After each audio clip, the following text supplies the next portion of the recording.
Halo, assalamualaikum warahmatullahi wabarakatuh. Welcome back to my channel. Sebelumnya perkenalkan, nama saya Wen Rizal. Pada kali ini kita akan membahas tentang administrasi pendidikan. Nah, di dalam administrasi pendidikan kita akan membahas beberapa poin. Di antaranya ada itu pengertian administrasi keuangan. Apa itu yang dimaksud dengan administrasi keuangan? Administrasi keuangan adalah kegiatan yang berkenaan dengan pencatatan, penggolongan, pengolahan, penyimpanan, pengarsipan terhadap seluruh kekayaan negara, termasuk di dalamnya hak dan kewajiban yang timbul karena adanya baik itu kekayaan itu berada dalam pengelolaan bank-bank pemerintah, yayasan-yayasan, dan lain-lain sebagainya. Kemudian kita akan membahas tentang tujuan administrasi keuangan. Apa itu tujuan administrasi keuangan? Ialah untuk memproses serta mengukur keuangan di sebuah perusahaan agar sistem keuangan yang terdapat dalam unit perusahaan itu bisa dilakukan dengan baik. Nah, itulah yang dimaksud dengan tujuan administrasi keuangan. Oke adik-adik, kita masuk pada poin yang kedua, yaitu sumber pembiayaan pada satuan pendidikan. Apa saja sumber pembiayaan pada satuan pendidikan? Pertama ialah ada pemerintah yang meliputi bantuan operasional seperti dana BOS. Nah, itu adalah salah satu sumber pembiayaan pada satuan pendidikan. Kemudian ada usaha mandiri sekolah, misalnya yang berupa kegiatan pengolahan kantin sekolah. Selanjutnya adalah koperasi sekolah dan iuran SPP. Nah, itulah beberapa sumber pembiayaan pada satuan pendidikan. Pembiayaan pendidikan berperan penting dalam dunia pendidikan, sehingga dapat dikatakan tanpa biaya proses belajar di sekolah itu tidak akan berjalan dengan baik.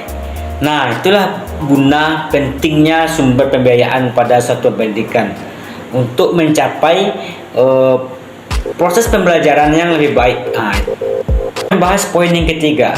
Nah, pada poin ketiga ini yaitu pengelolaan keuangan sekolah. Seperti apa?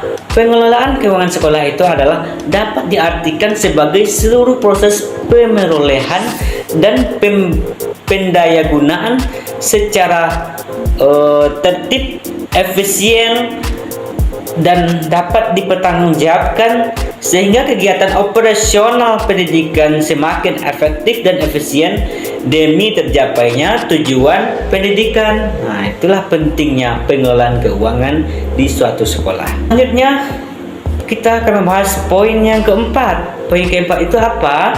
Yaitu proses administrasi keuangan. Apa saja proses administrasi keuangan itu? Meliputi yang pertama disebut mengarahkan keuangan perusahaan atau organisasi. Yang kedua ialah mengkoordinasikan keuangan perusahaan atau organisasi. Dan yang ketiga adalah mengawasi keuangan perusahaan atau organisasi. Dan poin yang terakhir ialah melaporkan kegiatan bidang keuangan agar tujuan perusahaan organisasi itu dapat tercapai secara efisien dan efektif. Nah, itulah beberapa dari proses administrasi keuangan. Kita akan membahas poin yang terakhir, itu poin yang kelima. Apa poin yang kelima ini? Poin kelima ini disebut dengan peran guru dalam administrasi keuangan di sekolah. Apa saja peran guru dalam administrasi keuangan sekolah? Yang pertama ialah membuat file keuangan sesuai dana pembangunan.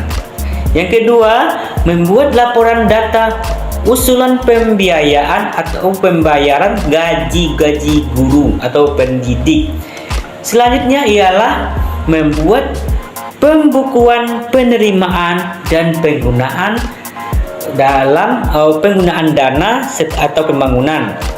Dan yang ketiga yaitu membuat pembukuan penerimaan dan penggunaan dana pembangunan.